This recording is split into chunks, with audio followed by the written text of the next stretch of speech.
cuando se cumplen 78 años de su proclamación el 14 de abril de 1931, la Sala San Borondón, en la laguna de Tenerife, esquina de las calles Daute y Cruz de Candelaria, conmemorará hoy martes el 78 aniversario de la proclamación de la Segunda República, el 14 de abril de 1931. Con esta finalidad visitarán este espacio cultural los profesores de la Universidad de La Laguna Alfredo Mederos y José Luis Escootado. El acto dará comienzo a las 20 horas. La Segunda República se proclamó el 14 de abril de 1931, después de la salida del país del rey Alfonso XIII, a la vista de los adversos resultados obtenidos por las candidaturas monárquicas en las principales capitales de provincia, en las elecciones municipales celebradas el 12 de abril de 1931, así como a la constatación de la falta de apoyo popular tanto de los estamentos políticos y sociales como de las fuerzas armadas o del orden público.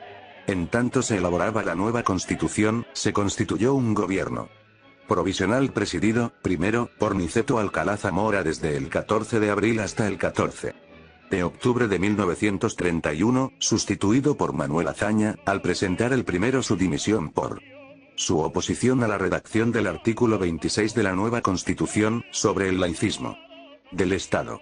En Canarias, se considera a Benito Pérez Galdós y a Nicolás Estebanez como precursores de la Segunda República, a la que estas islas dieron uno de los intelectuales y políticos más importantes del siglo XX, el gran canario Juan Negrín, presidente del gobierno del Estado español.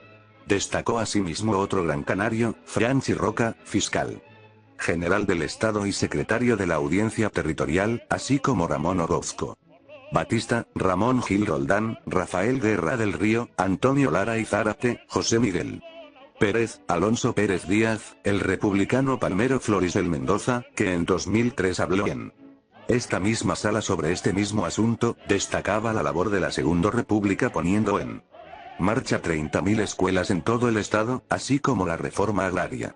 Muchos fueron los canarios que lucharon por el restablecimiento de la República tras el alzamiento militar y griega, la dictadura. Héroes anónimos, otros más conocidos, como Juan Pedro y Guillermo Ascanio. De origen gomero, el lanzaroteño Pallarés, el poeta Pedro García Cabrera. Alfredo Mederos nació en La Palma. Ha desarrollado una importante labor de investigación y divulgación de la memoria histórica de Canarias, plasmada hasta el momento en las siguientes publicaciones: Una isla de libertad en el mar del franquismo. La Universidad de La Laguna durante el rectorado del Dr. Benito Rodríguez Ríos. 1972-1973. República y represión franquista en La Palma. La conspiración contra la República en La Palma. La represión franquista en Las Breñas y Fuencaliente. Artífice de la edición de la antología de musas cautivas de cuyo estudio histórico es autor. Promotor de la edición de Memorias de un superviviente. Nacianceno Mata, un canario en Mauthausen. Ha desarrollado una reconocida carrera científica como químico y como militante del PSC-PSOE que le ha otorgado varios cargos públicos. José Luis Escootado nació en el Madrid de la República y le tocó vivir, en su niñez, la guerra civil y sus secuelas. Estudió Derecho en la Universidad Central y, más tarde, Filosofía, su verdadera vocación intelectual. Desde muy joven vinculó su trayectoria personal y profesional a la actividad política, en la lucha antifranquista, primero, y en el republicanismo marxista, cuando el régimen adoptó la formulación monárquica actual.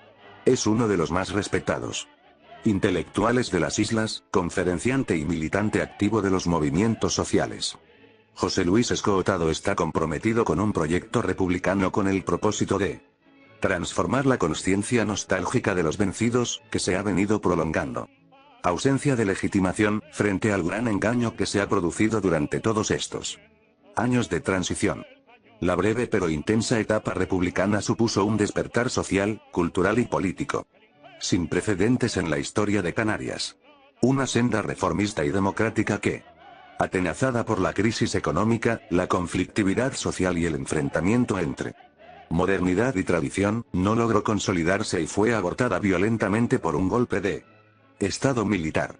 La proclamación de la Segunda República el 14 de abril de 1931 fue recibida en Canarias con gran entusiasmo. Aún desde distintas ideologías, las clases medias y trabajadoras veían en la República una oportunidad histórica para resolver los viejos problemas de la sociedad canaria: analfabetismo, atraso cultural, miserables condiciones de vida de las clases populares, caciquismo político y económico, etc. Por su parte, la oligarquía del archipiélago se mantuvo inicialmente expectante, confiando en poder reconducir el proyecto reformista para apaciguar al pujante movimiento obrero y revolucionario.